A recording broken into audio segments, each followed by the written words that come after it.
My dear friends and professionals, I am Uday Singh Advocate speaking. ನೀವೆಲ್ಲರೂ ಸಹ ನನ್ನ channel ಅನ್ನು ನೋಡ್ತಾ ಇದ್ದೀರಿ ಅಂತ ನಾನು ಅಂದ್ಕೊಂಡಿದ್ದೀನಿ. ಶೇರ್ ಮಾಡಿ, ಲೈಕ್ ಮಾಡಿ, ಕಮೆಂಟ್ ಮಾಡಿ ಮತ್ತು ನನ್ನ ಚಾನೆಲ್ಗೆ ಇನ್ನೂ ಯಾರು ಸಬ್ಸ್ಕ್ರೈಬ್ ಆಗಿಲ್ಲ ನೀವೆಲ್ಲರೂ ಸಬ್ಸ್ಕ್ರೈಬ್ ಆಗಲಿ ಅಂತ ಕೇಳ್ಕೊಳ್ತಾ ಇವತ್ತು ನಾನು ಇನ್ನೊಂದು ವಿಷಯವನ್ನು ತೆಗೆದುಕೊಂಡು ನಿಮ್ಮ ಮುಂದೆ ಬಂದಿದ್ದೀನಿ. ಇವತ್ತು ನಾನು ಆಯ್ಕೆ ಮಾಡ್ಕೊಂಡಿರ್ತಕ್ಕಂಥ ವಿಷಯ ಅಂತಂದ್ರೆ ಟೈಟಲ್ ಡೀಡ್, ಖರೀದಿ ಪತ್ರ ಅಂತೇಳಿ ಹೇಳ್ತೀವಿ ನಾವು. ಈ ವಿಡಿಯೋ ಮೂಲಕ ಒಂದು ಟೈಟಲ್ ಡೀಡ್ ಅಥವಾ ಸೇಲ್ ಡೀಡ್ ಅಂದ್ರೆ ಏನು ಎಂಬುದರ ಬಗ್ಗೆ ನಾವು ಒಂದಿಷ್ಟು ತಿಳ್ಕೊಳ್ಳಿಕ್ಕೆ ಪ್ರಯತ್ನ ಮಾಡೋಣ.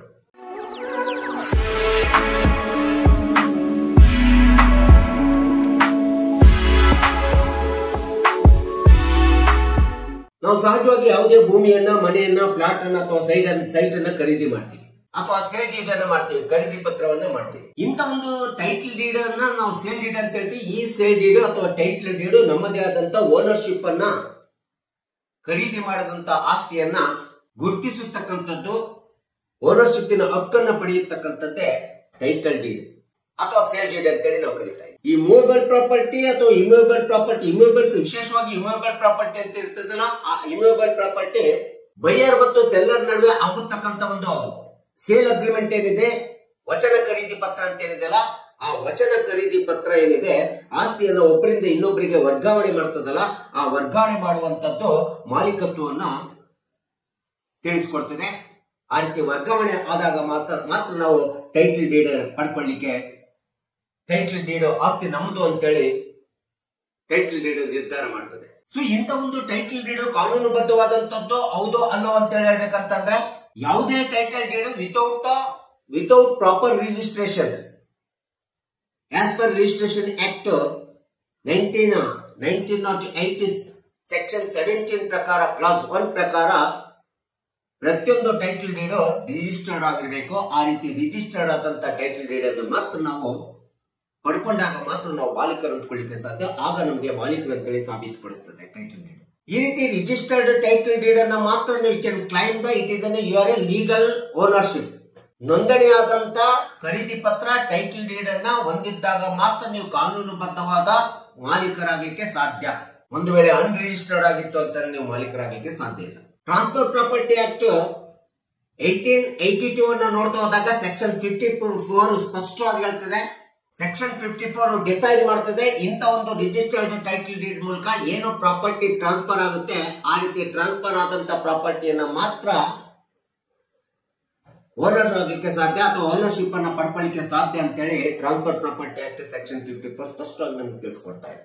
ಈ ರೀತಿ sale deed, title deed, instrument of sale deed ಅಂತೀವಿ ಅಥವಾ ಇನ್ಸ್ಟ್ರೂಮೆಂಟ್ ಆಫ್ ಟೈಟಲ್ ಡೀಡ್ ಅಂತೀವಿ. ಇದನ್ನು ಹೊಂದಿದ್ದಾಗ ಮಾತ್ರ ನೀವು ಮಾಲೀಕರಾಗ್ತೀರಿ ಕಾನೂನು ಪ್ರಕಾರ, ಇಲ್ಲವಾದ್ರೆ ಇಲ್ಲ. ಸೊ ಹಾಗಾದ್ರೆ ಯಾವ ಬೇಸಿಸ್ ಮೇಲೆ, what are the ingredients of the future it has been determine the title deed or sale deed. ಒಂದು ಟೈಟಲ್ ಡೀಡ್ ಅನ್ನ, ಸೇಲ್ ಡೀಡ್ ಅನ್ನ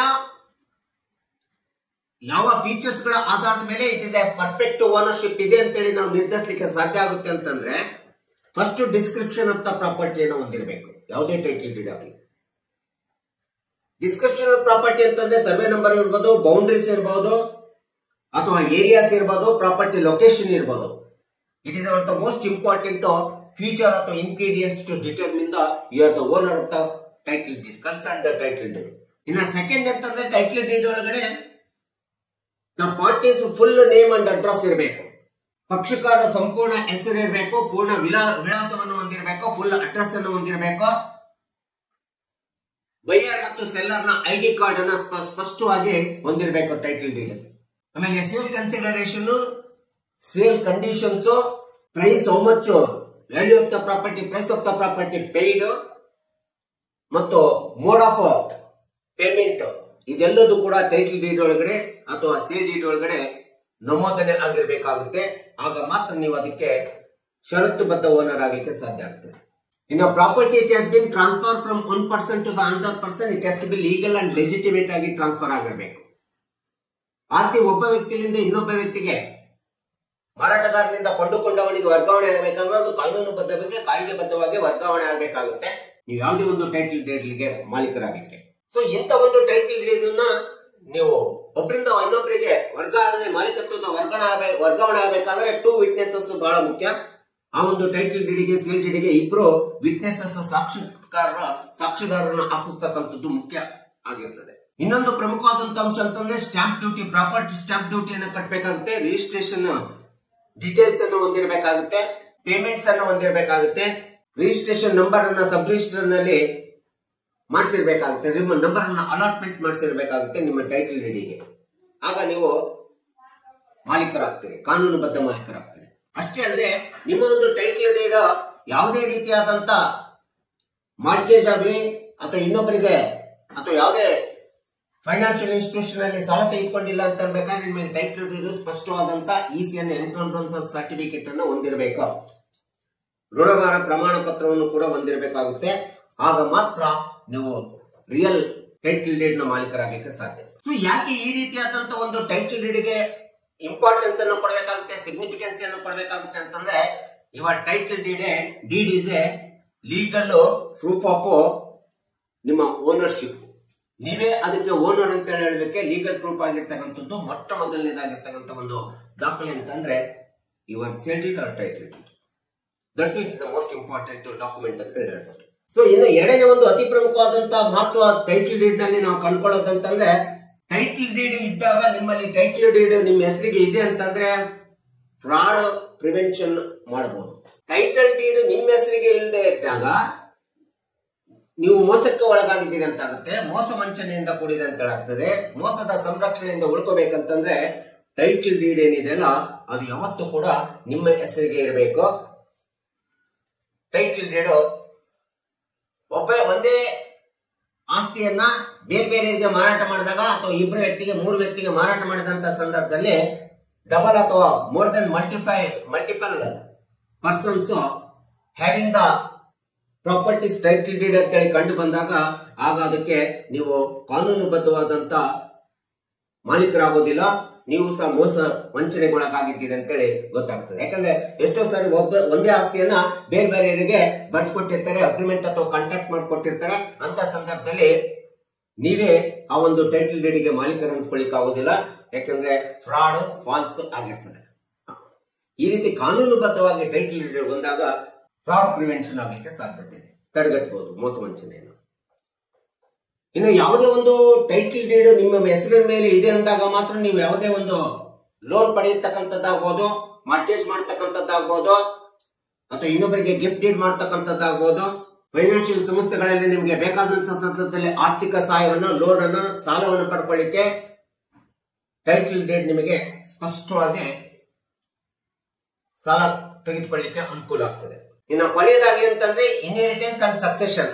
ಆಸ್ತಿ ನಿಮ್ಮ ಹೆಸರಿನ ಮೇಲೆ ಇದೆ, ನೀವೇ ಕಾನೂನುಬದ್ಧ ಮಾಲೀಕರಂತೇಳಿ ಕಂಡು ಬಂದಾಗ ನಿಮ್ಮ ಆಸ್ತಿಯನ್ನ ಕಾನೂನುಬದ್ಧವಾಗಿ ಬೇರೆಯವರಿಗೆ ಅಥವಾ ನಿಮ್ಮ ವಾರಸುದಾರರಿಗೆ ಮಾರಾಟ ಮಾಡಬಹುದು ಅಥವಾ ವಾರಸುದಾರರಿಗೆ ವರ್ಗಾವಣೆ ಮಾಡಲಿಕ್ಕೆ ಯಾವುದೇ ವಿಧವಾದಂತ ಕಾನೂನುಬದ್ಧವಾದಂತ ತಕರಾರು ಬರೋದಿಲ್ಲ. Any legal battles disputes arise ಆಗೋದಿಲ್ಲ. ಇದು ಒಂದು ಅತಿ ಪ್ರಮುಖವಾದಂತ ಅಂಶ. ಸೊ ಹೀಗೆ ಟೈಟಲ್ ಡೀಡ್ ಎಂಬತಕ್ಕಂಥದ್ದು, ಸೇಲ್ ಡೀಡ್ ಎಂಬತಕ್ಕಂಥದ್ದು legalize, legitimate and constitutional rights. It will be create on the any immovable property of ownership ಅಂತ ಹೇಳಿ ನಾವು ಹೇಳ್ಬೋದು. ಯಾವುದೇ ಸ್ಥಿರ ಆಸ್ತಿಯ ಮೇಲೆ ನೀವು ಕಾನೂನುಬದ್ಧ ಕಾಯ್ದೆಬದ್ಧವಾದಂತ ಮಾಲೀಕರು, ನೀವೇ ಆ ಆಸ್ತಿಗೆ ಮಾಲೀಕರು, ನಿಮ್ದೇ ಅದು ಆಸ್ತಿ ಅಂತ ಹೇಳಬೇಕಾದ್ರೆ ನೀವು ಟೈಟಲ್ ಡೀಡ್ ಕಂಪಲ್ಸರಿ ಹೊಂದಿರಬೇಕು. ಈ ಟೈಟಲ್ ಡೀಡ್ ಮಾತ್ರ ನಿಮ್ಮ ಓನರ್ಶಿಪ್ ಅನ್ನು ನಿರ್ಧರಿಸುತ್ತದೆ. ಈ ಟೈಟಲ್ ಡೀಡ್ ಇಲ್ಲ ಅಂತಂದ್ರೆ ನೀವು ಯಾವುದೇ ಒಂದು ಆಸ್ತಿಗೆ ಓನರ್ ಆಗ್ಲಿಕ್ಕೆ ಸಾಧ್ಯ ಇಲ್ಲ, ಮಾಲೀಕರಾಗಲಿಕ್ಕೆ ಸಾಧ್ಯ ಇಲ್ಲ. ಹೀಗಾಗಿ ಟೈಟಲ್ ಡೀಡ್ ಎಂಬತಕ್ಕಂಥದ್ದು ತುಂಬಾ ಪ್ರಾಮುಖ್ಯತೆ, ತುಂಬಾ ಮಹತ್ವವನ್ನ ಹೊಂದಿದೆ. So it is a most important materialistic documents in the court of law ಎಂಬತಕ್ಕಂಥದ್ದನ್ನ you have to prove your own ownership of the property. You are the real legitimate owner of the property ಅನ್ನಲಿಕ್ಕೆ ಇದು ಬಹಳ ಮಹತ್ವಪೂರ್ಣವಾಗಿರ್ತಕ್ಕಂಥ ದಾಖಲೆ ಅಂತೇಳಿ ತಿಳ್ಕೊಳ್ಳಿ ಎಂಬತಕ್ಕಂಥ ಹಿನ್ನೆಲೆಯನ್ನು ಇಟ್ಕೊಂಡು, ಕಕ್ಷಿದಾರರಿಗೆ ಸಾರ್ವಜನಿಕರಿಗೆ ಗೊತ್ತಾಗಲಿ ಎಂಬತಕ್ಕಂಥ ಹಿನ್ನೆಲೆಯನ್ನು ಇಟ್ಕೊಂಡು ನಾನು ಈ ವಿಡಿಯೋವನ್ನು ಮಾಡಿದ್ದೀನಿ. ದಯವಿಟ್ಟು ನನ್ನ ವಿಡಿಯೋ ಇಷ್ಟ ಆಗಿದ್ರೆ ಶೇರ್ ಮಾಡಿ, ಲೈಕ್ ಮಾಡಿ, ಕಮೆಂಟ್ ಮಾಡಿ, ಮತ್ತು ನನ್ನ ಚಾನೆಲ್ಗೆ ಇನ್ನೂ ಯಾರ್ಯಾರು ಸಬ್ಸ್ಕ್ರೈಬ್ ಆಗಿಲ್ಲ ನೀವೆಲ್ಲರೂ ಸಬ್ಸ್ಕ್ರೈಬ್ ಆಗಬೇಕಂತ ಕೇಳ್ಕೊಳ್ತಾ ಇವತ್ತಿನ ವಿಷಯಕ್ಕೆ ವಿರಾಮ ಹೇಳ್ತೀನಿ. ನಾನು ಇನ್ನೊಂದು ವಿಷಯ ತೆಗೆದುಕೊಂಡು ನಿಮ್ಮ ಮುಂದೆ ಬರ್ತೀನಿ. ಜೈ ಹಿಂದ್, ಜೈ ಕರ್ನಾಟಕ.